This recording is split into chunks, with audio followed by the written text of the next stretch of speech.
Human eye is not perfect. An imperfect eye beholds imperfection only. But here is a pair of perfect eyes that set ablaze many hearts with the love of God. Yes, these were the eyes of that noble one, the Master.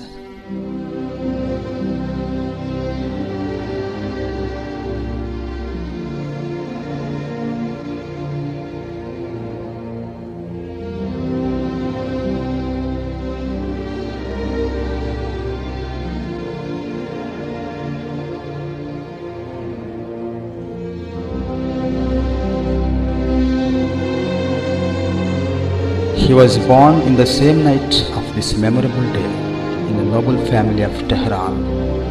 With these very eyes, in the 8th year of his life, he watched his father in chains and fetters, imprisoned together with thieves, assassins and highwaymen in this filthiest and vermin-infested dungeon of gloom.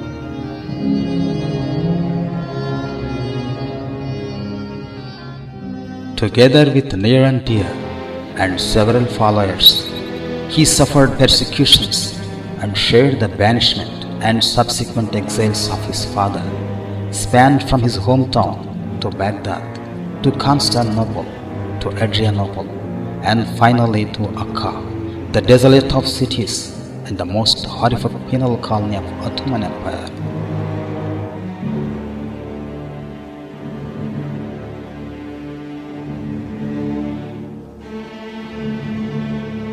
The royal charters of the Persian and Turkish emperors confined his father and his retinue to this land of terror, behind the walls of this most remote prison city, and in the terrible living conditions of this grim and gruesome barracks of this most great prison.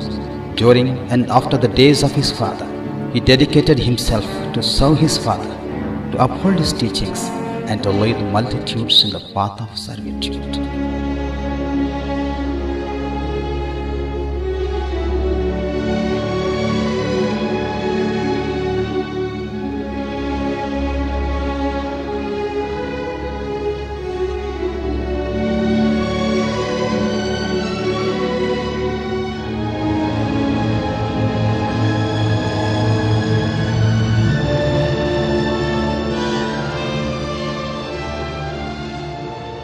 In 1908, after about 56 years of exiles and of imprisonment, he was set free. Between 1911 and 1913, he extensively traveled in the West. In Egypt, Europe, Canada, and the United States of America, he visited several cities, addressed congregations, spoke at luncheons, hosted feasts, granted interviews, and interacted with everyone, young and old, prince and pauper, and ignorant and intellectual, to proclaim his father's divine message.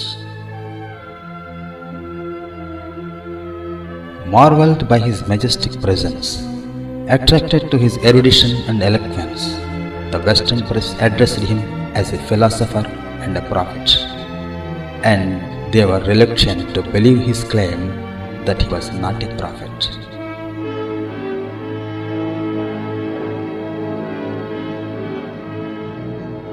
On April 27, 1920, in recognition to his humanitarian services in Palestine during the years of war, he was invested with the insignia of the Knight of British Empire.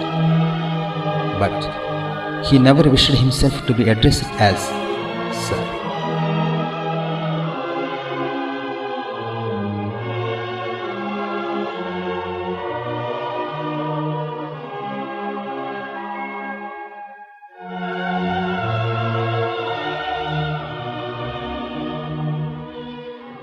The eyes that had always looked out with loving kindness upon humanity were closed forever.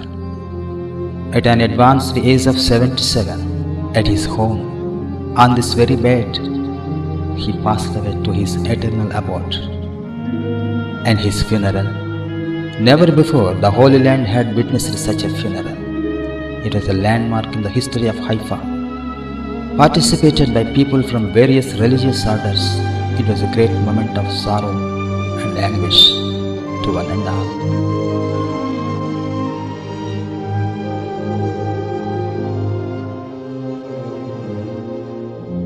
He was the most mighty Brahmin